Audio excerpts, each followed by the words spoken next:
ছাত্ৰ ছাত্ৰীসকল আজি আমি আলোচনা কৰিবলৈ গৈ আছো নেৰেচন নেৰেচনৰ নিয়মৰ বিষয়ে আজি আলোচনা কৰিবলৈ গৈ আছো নিয়মটো শিকিব লাগিব নিয়মটো যদি আমি জানো তেনেহলে নেৰেচন নিজে নিজে কৰিব পাৰিম বৰ দৰকাৰী বিষয় এটা তোমালোকৰ শিকিবই লাগিব নেৰেচন অসমীয়াত কয় উক্তি নেৰেচন দুই প্ৰকাৰৰ ডাইৰেক্ট নেৰেচন আৰু ইনডাইৰেক্ট নেৰেচন ডাইৰেক্ট স্পিচ বুলি কয় বা ইনডাইৰেক্ট স্পিচ বুলিও কয় অসমীয়াত কয় প্ৰত্যক্ষ উক্তি আৰু পৰোক্ষ উক্তি এতিয়া ডাইৰেক্ট নেৰেচন আৰু ইনডাইৰেক্ট নেৰেচন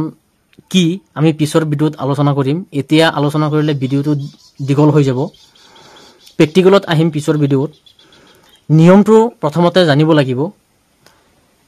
এক নম্বৰ আছে ভাৰ্বৰ প্ৰেজেন্ট ফৰ্ম থাকিলে আমি যদি ডাইৰেক্ট নেৰেচনত ভাৰ্বৰ প্ৰেজেন্ট ফৰ্ম থাকে আমি ইনডাইৰেক্টত ভাৰ্বৰ পাষ্ট ফৰ্ম কৰিব লাগিব অৰ্থাৎ প্ৰেজেন্ট ইনডিফিনিট থাকিলে আমি পাষ্ট ইনডিফিনিট কৰিব লাগিব দুই number am is are plus ভাৰ্বৰ আইএনজি আমি ইনডাইৰেক্টত ওয়াজ বা ওয়াৰ আৰু ভাৰ্বৰ আইএনজি এটো ঠিকই থাকিব এটো হল প্ৰেজেন্ট কন্টিনিউয়াস টেন্সৰ স্ট্ৰাকচাৰ আমি পাষ্ট কন্টিনিউয়াস টেন্স কৰিব লাগিব তিন নম্বৰ হ্যাভ বা হ্যাজ প্লাস ভাৰ্ব 3 অৰ্থাৎ ভাৰ্বৰ পাস্ট পাৰ্টিসিপল হ্যাভ বা হ্যাজ থাকিলে আমি ইনডাইৰেক্টত হ্যাড লগাম প্লাস ভাৰ্ব 3 অৰ্থাৎ ভাৰ্বৰ পাস্ট পাৰ্টিসিপলটো ঠিকই থাকিব এটো হল প্ৰেজেন্ট পাৰফেক্ট টেন্সৰ স্ট্ৰাকচাৰ প্ৰেজেন্ট পাৰফেক্ট টেন্স থাকিলে আমি পাস্ট পাৰফেক্ট টেন্স কৰিব লাগিব 4 নম্বৰ হ্যাভ বা হ্যাজ প্লাস বিন প্লাস ভাৰ্বৰ আইএনজি থাকিলে আমি হ্যাড প্লাস বিন প্লাস ভাৰ্বৰ আইএনজি কৰিব লাগিব এটো হল প্ৰেজেন্ট পাৰফেক্ট কন্টিনিউয়াস টেন্সৰ স্ট্ৰাকচাৰ আমি প্ৰেজেন্ট পাৰফেক্ট কন্টিনিউয়াস টেন্স থাকিলে আমি পাস্ট পাৰফেক্ট কন্টিনিউয়াস টেন্স কৰিব লাগিব 5 নম্বৰ ভাৰ্বৰ পাস্ট ফৰ্ম থাকিলে আমি হ্যাড ইনডাইৰেক্টত হ্যাড প্লাস ভাৰ্ব 3 কৰিব লাগিব এটো হল পাস্ট ইনডিফিনিট টেন্স থাকিলে আমি পাস্ট পাৰফেক্ট টেন্স কৰিব লাগিব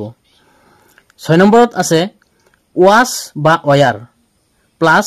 ভাৰ্বৰ আইএনজি থাকিলে আমি ইনডাইৰেক্টত কি কৰিম হ্যাড প্লাস বিন প্লাস ভাৰ্বৰ আইএনজি বহাম ভাৰ্বৰ আইএনজি টো ঠিকই থাকিব এটো হল পাস্ট কন্টিনিউয়াস টেন্সৰ স্ট্ৰাকচাৰ পাস্ট কন্টিনিউয়াস টেন্স থাকিলে আমি পাস্ট পাৰফেক্ট কন্টিনিউয়াস টেন্স কৰিব লাগিব 7 নম্বৰত আছে শেল বা উইল আমি ইনডাইৰেক্টত শুড বা উড লিখিব লাগিব অৰ্থাৎ শেল বা উইল অৰ পাস্ট ফৰ্মটো বহাব লাগিব শুড বা উড 8 নম্বৰত কেন থাকিলে আমি কুড লিখিম ইনডাইৰেক্টত আৰু মে থাকিলে 9 নম্বৰ মে থাকিলে আমি ইনডাইৰেক্টত মাইট লিখিম গতিকে তোমালোকে বহিত লিখি লবা নিয়ম লিখি পেলাই মুখস্থ কৰি লবা যে ডাইৰেক্ট নেৰেচনত টেন্সৰ পৰিৱৰ্তন হয় ইনডাইৰেক্ট নেৰেচনত ডাইৰেক্ট নেৰেচনত টেন্সটো থাকিলে আমি ইনডাইৰেক্ট নেৰেচনত টেন্সটো হলাব লাগিব গতিকে তোমালোকে বহিত লিখি লবা লিখি পেলাই নিয়মবিলাক মুখস্থ কৰিবা আৰু পিছৰ ভিডিঅ'ত আমি প্ৰেক্টিকেলত আহিম কেনেকৈ টেন্সৰ পৰিৱৰ্তন হয় ঠিক আছে ধন্যবাদ